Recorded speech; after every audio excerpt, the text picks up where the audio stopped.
राधे राधे। आज मैं आपको इस वीडियो में हरछठ का पूजा मुहूर्त विधि कथा और हरछठ की पूरी जानकारी देने की कोशिश करूंगी।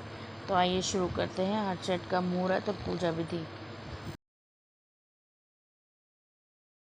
इस बार हरछठ का त्यौहार 14 अगस्त गुरुवार 2025 को मनाया जाएगा। हरछठ यानी ललई छठ का त्यौहार हर साल भाद्रपद कृष्ण पक्ष की षष्ठी तिथि को मनाया जाता है। 2025 में ये तिथियाँ 14 अगस्त को पड़ रही है। इस दिन महिलाएं अपनी संतान के लिए व्रत रखती हैं और ईश्वर से उनके सुखी और स्वस्थ जीवन की कामना करती हैं। ऐसी मान्यता है कि इस व्रत को रखने से धन धान्य की भी प्राप्ति होती है। बता दें, हरछठ को ललई छठ, हरछठ पूजा, बलराम जयंती, राधन छठ, कमर छठ, चंदन छठ, पिन्नी छठ इत्यादि कई नामों से जाना जाता है। यहाँ आप जानेंगे हरछठ की तारीख, मुहूर्त, पूजा विधि और महत्व।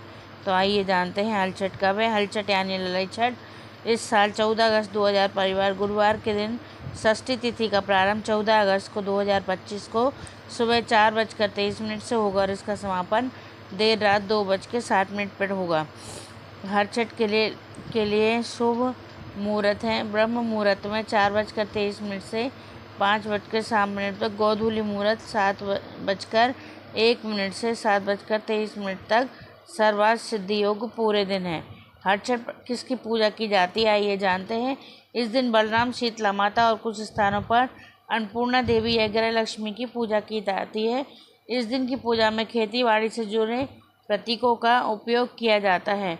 हरछठ का छठ पूजा सामग्री इस तरह होती है और इस तरह आज के दिन बलराम कृष्ण के बड़े भाई बलदाऊ का जन्मदिन होता है, उनकी भी पूजा की जाती है।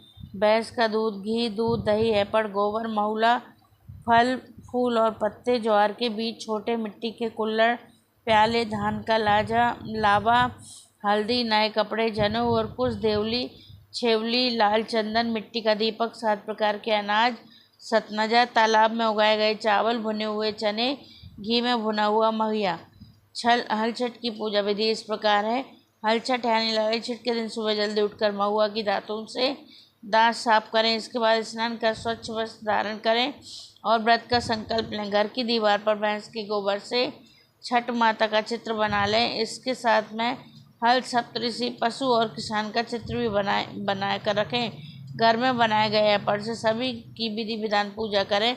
फिर एक चौकी पर कपड़ा बिछाकर उस पर कलश स्थापित करें।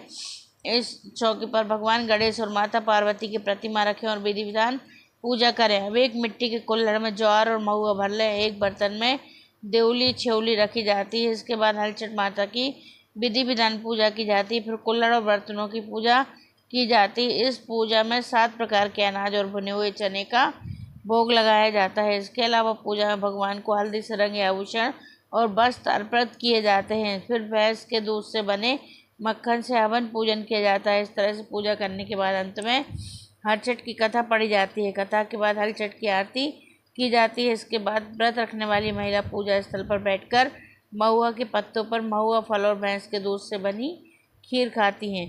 कहाँ मनाया जाता है हरछठ पर्व? यह पर्व उत्तर भारत, उत्तर प्रदेश, मध्य प्रदेश, गुजरात, राजस्थान और बिहार के कुछ हिस्सों में मनाया जाता है।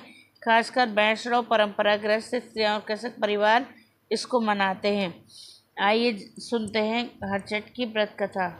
इस कथा के बिना अधूरा है हरछठ व्रत। महिलाएं जरूर पढ़ें ये कहानी या सुने। इस साल हरछठ का पर्व 14 अगस्त 2025 को मनाया जा रहा है। तो मैंने आपको ऊपर बता ही दिया है। अब सुनते हैं कथा। हरछठ का त्यौहार जन्माष्टमी से 2 दिन पहले मनाया जाता है।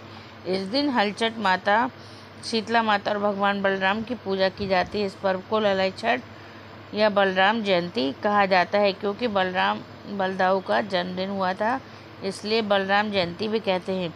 हरछठ की कथा इस प्रकार है। हरछठ की कथा के अनुसार एक राजा थे जिन्होंने जल के लिए सागर खुदवाया, घाट बनवाए, परंतु उसमें पानी ही नहीं आया। इससे राजा चिंतित हो गए। सोचने लगे कि अब क्या किया जाए।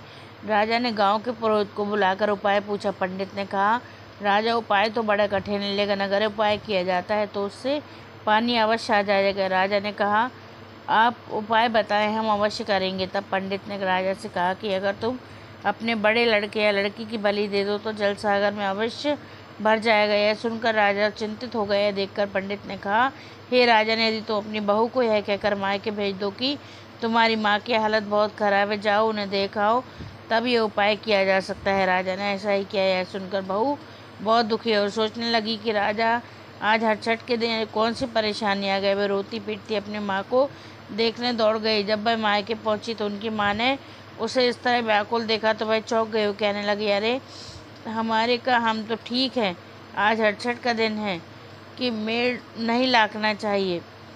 ऐसा कहकर माँ ने पूछा, तुम भला रोती पीटती यहाँ क्यों आई हो? ज़रूर कह कुछ और हुआ है। उनकी पुत्री ने कहा, अम्मा हमसे तो कहा गया है तुमको तुम बीमार हो, इसलिए मैं तुम्हारे पास आई हूँ। ससुर ने ऐसा बोला है। माँ की बात सुनकर बहू तुरंत अपने ससुराल के लिए निकल पड़ी और रास्ते में रोती फूटती हरचट माँ की मनौती करती गई। रास्ते में उसने देखा कि जिस सागर को उनके ससुर ने बनवाया था वह जल से भर गया है। पुतन पात लहरा रहे, वहीं एक बालक खेल रहा था। वहीं उसी सागर की ओर दौड़ती हुई गई। देखा तो यह तो उन्हीं का पुत्र था। बहू ने अपने पुत्र को गोदी में उठा लिया, उसे चूमने लगी, प्यार करने लगी, हर्षित माता को मनाने लगी क्योंकि उन्हीं की कृपा से आज उनका पुत्र जीवित था।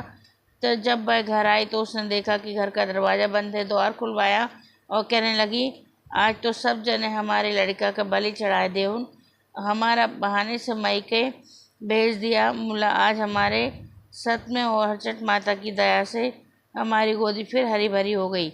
हमारा बेटा हमें मिल गया। वहीं खेलता हुआ सास ससुर अपने पोते को जीवित देख सुनकर बहुत खुश हुए और बहू के पैरों में गिरकर कहने लगे, आज तुम्हारी गोदी का बालक और हमारे कुल का दिया जग उठाए। हर्षट माता ने जैसे हमारे दिन लौटाए वैसे ही सबका मंगल करें। हर्षट की दूसरी कथा। हर्षट से जुड़ी एक अन्य कथा के अनुसार प्राचीन काल में एक ग्वालिन थी जिसकी प्रसव काल निकट आ गया था। एक तरफ वह प्रसव में व्याकुल थी, वहीं दूसरी ओर उसका मन और दूध और दही में बेचने में लगा हुआ था। उसने सोचा, यदि प्रसव हो गया तो हमको गौरस यानी दूध दही यूं ही पड़ा रह जाएगा। यही सोचकर वो दूध दही के घड़े सिर पर रखकर उसे बेचने के लिए चल दी, किंतु कुछ दूर पहुंचने पर उसे प्रसव पूरा होने लगी। इसके बाद वह एक झरबेरी की ओट में चली गई। वहाँ उसने एक बच्चे को जन्म दिया। दूध दही बेचने के लालच में वह अपने बच्चे को वहीं छोड़कर पास के गांव में चली गई। दूध बेचने चली गई। संयोग से उस दिन हल षष्ठी पर्व था। इस पर्व में गांव के लोग सिर्फ भैंस के दूध का इस्तेमाल करते हैं, लेकिन उस महिला ने गाय भैंस के मिश्रित दूध को केवल भैंस का दूध बताकर गांव वालों को सारा दूध बेच दिया। इधर जिस जरबेरी के नीचे उसने बच्चे को छोड़ा था, वहीं समीप ही खेत में एक किसान का हल जोत रहा था। तभी अचानक उसके बैल भड़क उठे और हल का फाल बालक के शरीर में घुस गया। यह देख किसान बहुत दुखी हुआ, लेकिन फिर भी उसने हिम्मत और धैर्य से काम लिया। उसने झरबेरी के कांटों से ही बच्चे के चिरे हुए पेट में टाँके लगाए और वहीं छोड़कर चला गया। कुछ देर बाद ग्वालिन दूध बेचकर वहाँ पहुँची तो अपने बच्चे की ऐसी दशा देखकर उसे समझते देर नहीं लगी कि जैसा उसी के पाप की सजा। वह मन ही मन सोचने लगी कि यदि मैंने झूठ बोलकर गाय का दूध नहीं बेचा होता तो गांव की स्त्रियों का धर्म नष्ट नहीं हुआ था और मेरे बच्चे की आज यह दशा नहीं होती। इसके बाद उस महिला ने प्रायश्चित करने की चाहत से सारी बात गांव वालों को बता दी। जब स्त्रियों ने स्वधर्म रक्षा तो उस पर रहम खाकर उसे क्षमा कर दिया, अपना आशीर्वाद दिया। स्त्रियों द्वारा आशीर्वाद पाकर वह पुनः झरबेरी के नीचे पहुंची तो उसने देखा कि उसका भी जीवित बच्चा हो उठा है। तभी उसने कभी न झूठ बोलने का प्रण लिया और हरचट माता से प्रार्थना की, जिस तरह हरचट मैया ने उसके बच्चे को ठीक किया वैसे सभी के बच्चों को स्वस्थ रखे। जय हो छठ मैया की। जुकाम बहुत हो रहा है, अगर शब्द में कोई गलतियाँ हों तो माफ़ी चाहती हूँ। हर हर महादेव। जय श्री कृष्ण।